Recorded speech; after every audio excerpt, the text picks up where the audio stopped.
I did not expect to be this right. Hello, my wonderful viewers, and welcome to another episode of Betty Adams Overanalyzes. Today we are going to be taking a spoiler-free look at Kaiju number 8, chapter 96. There are so many questions right now. One, how long is the story as a whole going to continue? Because this, on the one hand, this does look like it's wrapping up, it's entering the final arc and wrapping up the series. On the other hand, there's so much we don't know that hasn't even been touched on yet, that this can't be the end. I'm looking at a 300, 400, 500 chapter story. This story has the inherent ability to go to 1,000 chapters if Matsumoto has the chops, but I'm thinking not under 300 chapters, and that's a prediction I'm making with slightly more confidence because, and I think my prediction about this chapter was correct, but not really. It's just a fascinating twist that Matsumoto put into this chapter. So, in the previous chapters I was discussing, we know that Mina was going to go up against Kaiju number 14 from the beginning of this arc. We've been waiting for this. I think we were all expecting the same thing. A long, drawn-out battle where Mina just barely overcomes Kaiju number 14 before, the classic, the seemingly defeated opponent grows 10 times in size and comes back even stronger, and the team has to pull out the power of friendship to win the day after their heavy hitters have seemingly been defeated. I think that's what we're all expecting. But I knew that Matsumoto is really, really good at working with shonen expectations, because we were all expecting that because we've read more than one shonen manga. That is what happens at this point in the story arc. Your heavy hitter can't have an easy battle. But Matsumoto understands the shonen tropes and knows how to use them. So I predicted that Kikoru, there was a chance, I didn't predict this as a certainty, but I said, there's a chance that Mina might one-shot Kaiju number 14, and then the defense force turns to cleanup and dealing with Kaiju number 9's long-term plan. Or Mina will have to deal with Kaiju number 9. And that is and is not what happened. We absolutely got, I don't consider this a spoiler. We got the classic shonen thing, but it wasn't the classic shonen thing. I genuinely, looking at what happened on screen, do not know how to classify this. Was this the classic Power Rangers last-minute supervillain increased size power-up? No, it wasn't. It absolutely wasn't. But it wasn't not that. This is very, very fascinating from a storytelling level. This is Matsumoto understanding exactly what tools he's working with and using them to the best of his ability. It's just fascinating to me. So this entire chapter, no surprise, it's all focused on the Mina's fight, and no surprise that Mina's fight isn't over, even though it's changed dramatically because of Matsumoto's corkscrew plot twists. And see, another of my predictions, completely unrelated to the outcome of the battle, as a battle, was that we were going to see character development for Kaiju number 14. Kaiju number 14 had that weepy face, and throughout the entire battle, Kaiju number 14 is expressing pain, is falling apart. Kaiju number 14 was clearly not designed to last very long, or not successfully designed to last very long at least.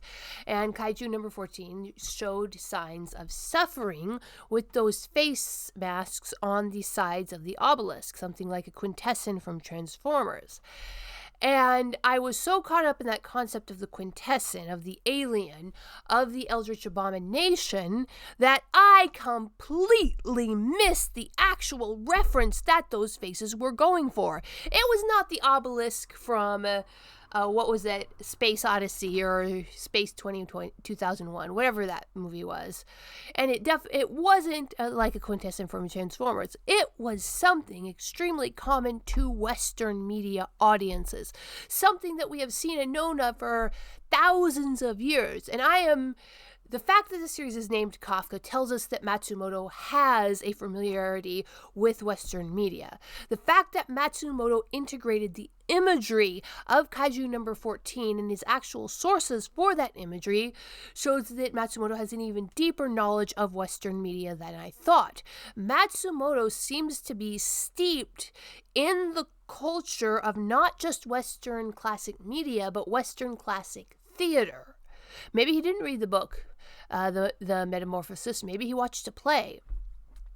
And if you don't, I put up a video short about this earlier because I found it so interesting.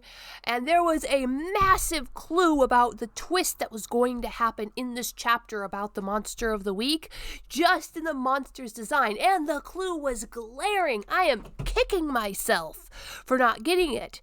The images that I used in the short I pulled up, I'll make sure to put them up in the main video so you can see them.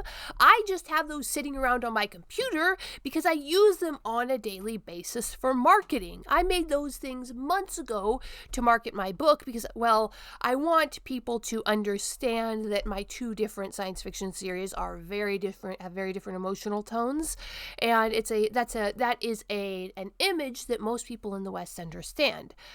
But it is definitely not a Japanese image. It comes very, very specifically from Greek culture up through the Roman invasion into Great Britain and is passed down to us through the culture of Great Britain, Shakespeare, and so forth.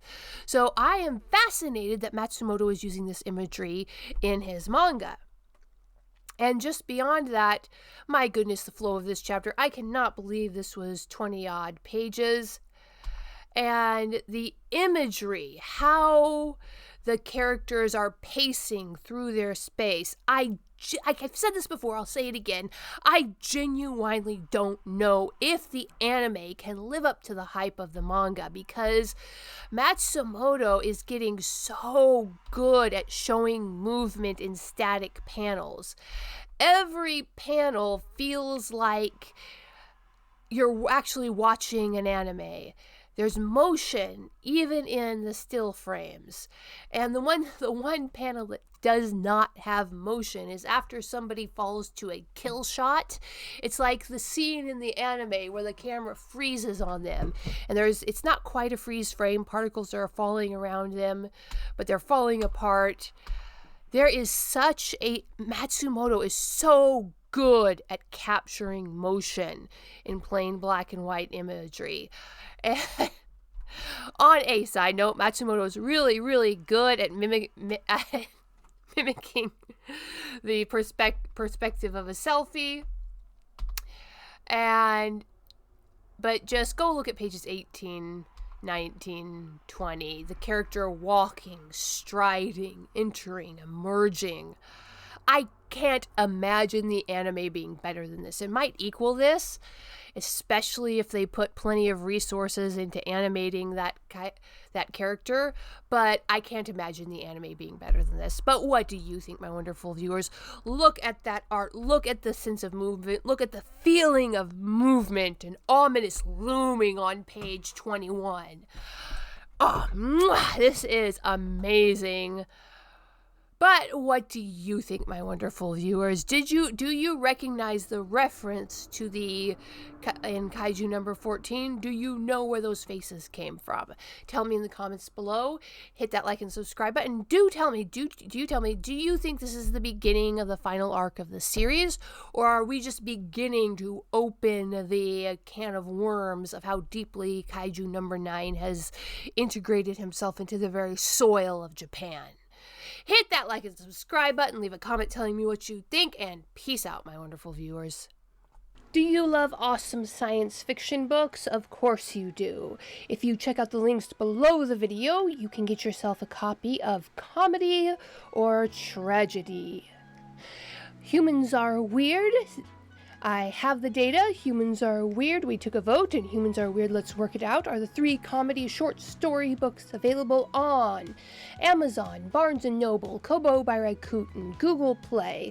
There's even some copies at Powell's Books, the famous used bookstore in Portland, Oregon. Dying Embers, dragons, aliens, and things that go boom in the night, and soon Flying Sparks.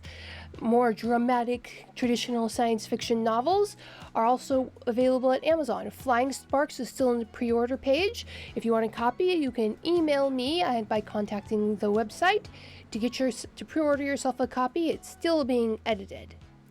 So check out the links below the video to get yourself a copy of some wonderful science fiction.